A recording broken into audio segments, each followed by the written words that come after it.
Hi everybody, welcome to my channel. My name is Chris with Kristen's Crafts, and today I am bringing you sketch number 5 for the 30 days of sketches.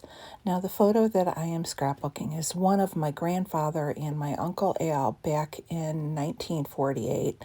This would have been at a family 4th of July picnic, and it's one of the few photos I have. It's just a candid shot of my grandfather and my uncle. My uncle, I have fond memories of him growing up at our family reunions every year. He was such a sweet guy. And so I'm happy to have gotten a hold of this photo of my grandfather and him together. I have pictures of him from our family reunions when he was older, but this is kind of cool to see him and my grandfather in the younger days. Now for the background, I'm using a piece of Park Lane paper. I believe this one came from like a heritage album. I'm not positive on the name. And then I am using for my 6x6 papers, I am using the Prima Something Blue collection, which is actually a wedding collection, but I liked the vintage look of it, and I liked these kind of green tones, and I thought they worked great with this black and white heritage photo. So I'm going to go ahead and stick pretty close to the sketch. I'm going to go ahead and cut the strips, and I'm putting them down along the center line. Now, to give it a little bit of an aged look, I am going through and distressing each of the corners. And then I decided it just needed a little something, so I'm taking a 1/4 inch off of each of the sides, and I'm going to mat the whole layout onto black cardstock.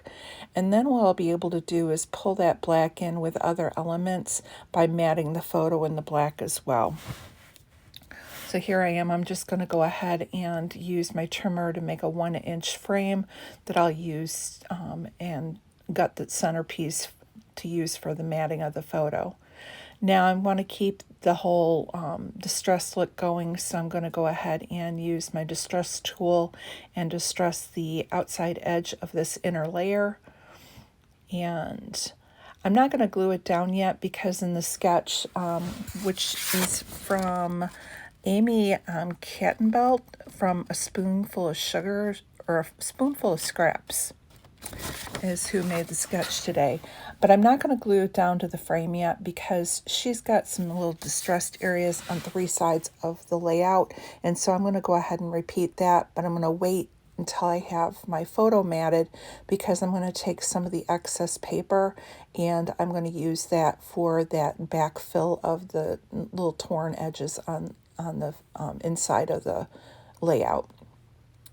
So I've gone ahead and put a layer of the black cardstock, and then there was like a cream colored text print or kind of a newspaper print.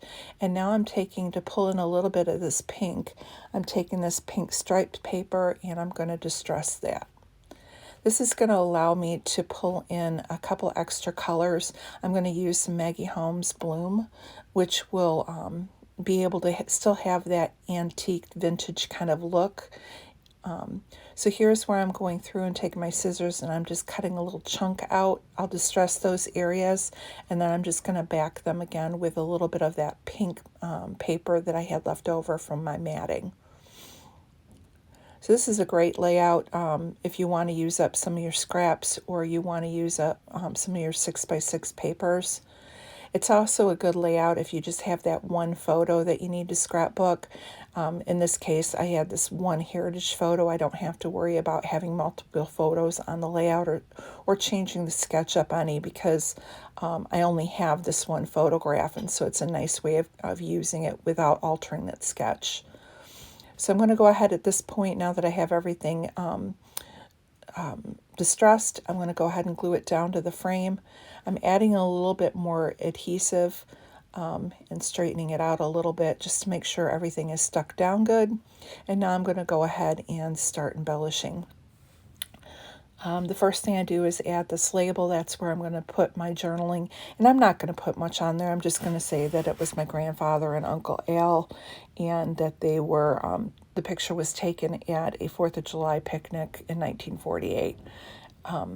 I know who they are. My kids never had the opportunity to meet my grandfather or my Uncle Al, so this is more meaningful to me probably than it would be to them.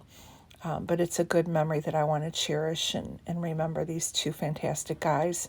So I'm just putting down Walter and Al, and then on the picture I'm going to put 1948, the year.